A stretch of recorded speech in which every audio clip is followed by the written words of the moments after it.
வணக்கம் கலாமச்சு. இன்றைக்கி பாருங்கள், நான் தாம்பரத்துக்கு போயிருந்தேன் எங்கள் பேத்தியை பார்க்கறதுக்கு.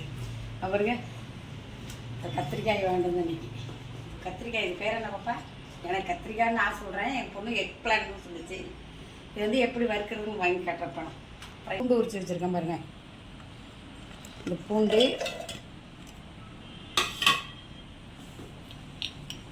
கொஞ்சம் பாருங்க, அரை ஸ்பூன் சோம்பு, சாம்பாருக்கு வீட்டில் குழம்பு வைக்கிற தூள் இது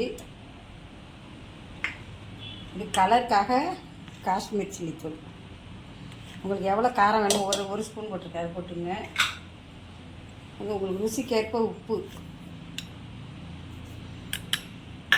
இதுக்கு ஒரு 2 ஸ்பூன் கார்ன்ஃப்ளவர் மாவு. இதெல்லாம் போட்டு தண்ணி ஊற்றி அரைச்சிங்கன்னா இதாகாது, இது ஒட்டாததில். அதனால் ஒரு 2 ஸ்பூன் நல்லெண்ணெய். இதெல்லாம் மிக்சியில் நைஸாக அரைச்சிட்டு வந்துடுறேன். பாருங்கள் இப்போ எப்படின்னு. இப்போ இதை வச்சுட்டு கத்திரிக்காயை எப்படி அரியறதுன்னு சொல்கிறேன் பாருங்கள். இப்போ இதை 3 பாகம் 3 துண்டாக அரிஞ்சிக்கலாம்.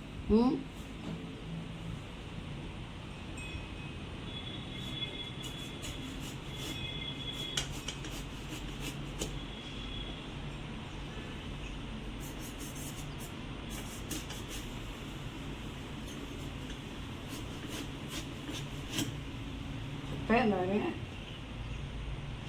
ஒரு 3 பாகமாக அரிஞ்சு வச்சுட்டோம் கத்திரிக்காயை. பெரிய கத்திரிக்காய் இருக்கிறதுனால வேகாததுனால இது வந்து கோடு போட்டுக்கிறோம்.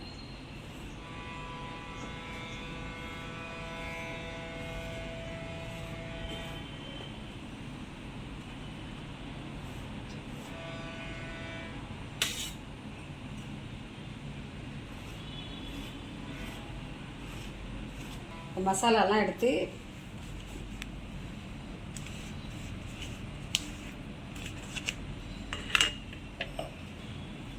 எல்லாம் ஊறட்டும் கொஞ்சம் நேரம். இது வந்து ஒரு பக்கமாக இருக்கிறதுனால ஒரு பக்கம் தடவுறோம், இது 2 பக்கமும் இருக்கிறதுனால அந்த காய்க்கு 2 பக்கமும் தடவணும். இது வந்து 3 துண்டாக கட் பண்ணியிருக்கிறதுனால 2 துண்டும் ஒன்று தனியாக ஒரு போடுங்க. இது வந்து இப்படி தடவிக்கணும். நல்லா மசாலா அதில் ஒட்டுற அளவுக்கு தடவிக்கணும். தண்ணி ஊற்றினா ஒட்டாது. இந்த மாதிரி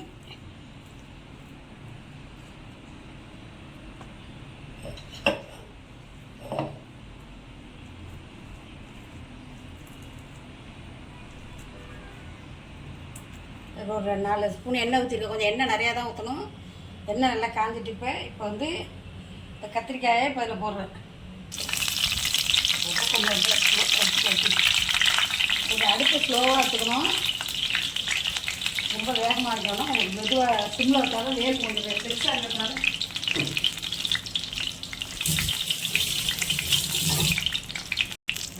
டக்குன்னு உடனே திருப்பக்கூடாது கத்திரிக்காயை. ஏன்னா பெரிய முழுசாக இருக்கிறதுனால செஞ்சுட்டு வந்துடும். கொஞ்சம் மெதுவாக கொஞ்சம் ஸ்லோவாக அடுப்பை சிம்மில் வச்சுட்டு வேக விடணும் கத்திரிக்காயை. கொஞ்சம் லேட்டாக பரட்டினா தான் அது மசாலாலாம் அதில் ஒட்டும்.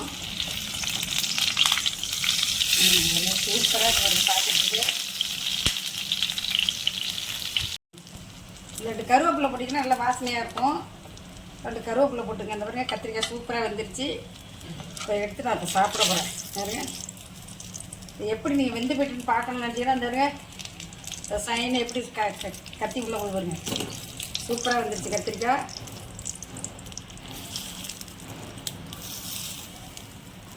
மாங்காய், முருங்கைக்காய், கேரட்டு, முள்ளங்கி எல்லாம் போட்டு சாம்பார்.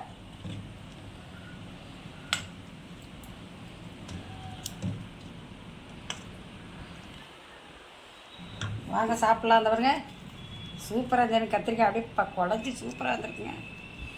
இது மாதிரி எப்படி இருக்குன்னு வந்து நீங்களும் இது மாதிரி செஞ்சு பார்த்துட்டு எப்படி இருக்குன்னு சொல்லுங்கள். சூப்பராக இருக்குது கத்திரிக்காய். அந்த பாருங்க, அவ்வளோ அருமையாக இருக்குது கத்திரிக்காய். இது மாதிரி நீங்களும் செஞ்சு சாப்பிட்டு எப்படி இருக்குன்னு சொல்லுங்கள். லைக் பண்ணுங்கள், கமெண்ட் பண்ணுங்கள், சப்ஸ்கிரைப் பண்ணுங்கள்.